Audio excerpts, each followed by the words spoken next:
Welcome to Living Fuel TV. I'm Casey Krejci. This is my wife, Monica. You are what you eat. Is that really true? Of course it is. So what did you eat today? What did you feed to your children? What did you allow them to eat? And what impact might that have on their health? Do you think it has anything to do with the overweight crisis, the obesity crisis in America today? Of course it does. You know, I heard that saying once, that you dig your grave one forkful at a time. Unfortunately, eating is a life and death decision. If you want to have life and have it more abundantly, then you will pay attention to what you're putting into your mouth. So, unfortunately, the top 10 things that people are eating are probably some of the things that are the top 10 worst foods that they could eat. Well, yes, and that brings me to the book. In Casey's new book, he has a list of top 10 worst foods. And I'm going to give you 5 of them. But what I wanted to do was to read it out and then have you tell the people why it's so bad for us. Because I think we need to understand really what's behind it in order to change our habits. So, are you ready for number 1? Da-da-da! Here it is. Donuts. Donuts. Why are donuts so bad? They're so pretty. They're so soft and luscious. You know, the donut shops, we drive out by them all the time. They're always full. What is up with that? Is it just because they have great coffee? The truth is that when you take a carbohydrate like that, you take white flour and sugar, and you deep fry it in oil, particularly vegetable oils, which aren't designed to be heated, you create a toxic mess. It is so bad for a person that it takes you a long time to overcome a single donut. Now, that oil, too, that they use is used over and over and over and over. Yes, oftentimes it will heat it again.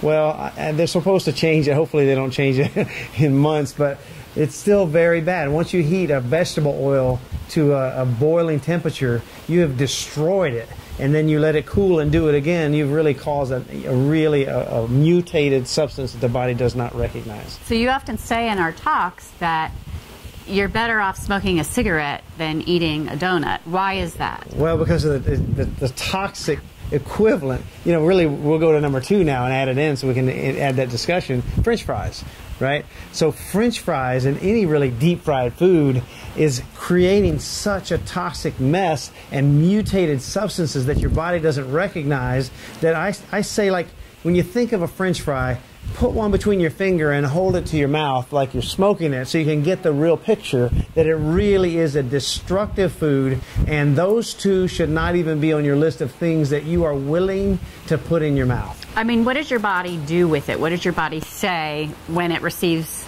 these deep fried foods? Well, I'll give you a little example. When you eat a whole hard-boiled egg, for instance, you've seen this before, you line them up on the table, it is physically impossible to eat more than 2 or 3, and some people say 4 hard-boiled eggs, because there are signals in foods. There's a genetic receptors, if you will, or signaling in food that tells your body what you've eaten and have you had enough of it and so on. When you change it and process it and such, it actually changes it to the point where the body doesn't even recognize it. And now there's so many substances. There's also pesticides and herbicides on the potatoes or even potentially in the flour. And by the time you don't know if it's genetically modified either. Genetically modified. You have all these issues going on, and then you heat it to the point where you destroy it, so your body really has no idea. So the answer is, what does your body do with it? The question is, what does your body do with it? I don't think anybody really knows the answer, but I can tell you, it's not good. So it's really toxic. It's toxic. It's a mess. All right, well, let's jump to number 3. You say fast food hamburgers, hot dogs, sausages, and all factory farmed meats. You know, this is another subject that is crazy. You go to the web and do a little search, and was it 4-year-old hamburger? Do a search in a major search engine. You'll find a video of a customer who bought a fast food hamburger and put one in their coat pocket and ate one. And then forgot about it, and then a couple of years later pulled it out of the closet, and it looked exactly as it did when he bought it. It smelled the same, it looked the same, it looked perfect. Interestingly, the ants didn't find it, neither did the moths. So, folks, if the ants won't eat it, you shouldn't either. So that just shows that it's very preserved, lots of preservatives and what?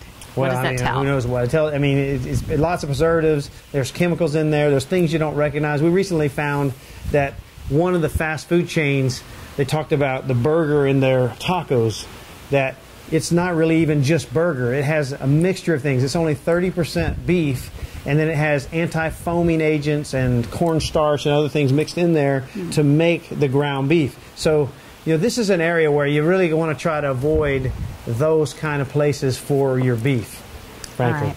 Well, let's do one more. Let's see, which one? All right, how about number 10? Foods made from bleached white flour, white pastries, cakes, etc. These things, come on. These things are yummy, and I wouldn't say that those are on your never eat list, but they are very destructive, as you know, because these things have glycemic responses. That means the response is similar to sugar in the body, and it causes high insulin levels. It causes sugar crashes later. It puts strain on the adrenals. There's all kinds of things, and it does cause body fat. It causes elevated conversion of body fat in the body. So it is not a health food. It is something to put on your treat list. You say there's 3 reasons to eat. What are those 3? Building blocks, fuel, and fun. So you're not saying that people should never have a pastry or never have a slice of cake or whatever, but just make sure it's not a staple. Make sure it's on your fun food and that you do it planning ahead. Exactly. Yeah. We hope these tips were helpful to you. God bless you and have a great day.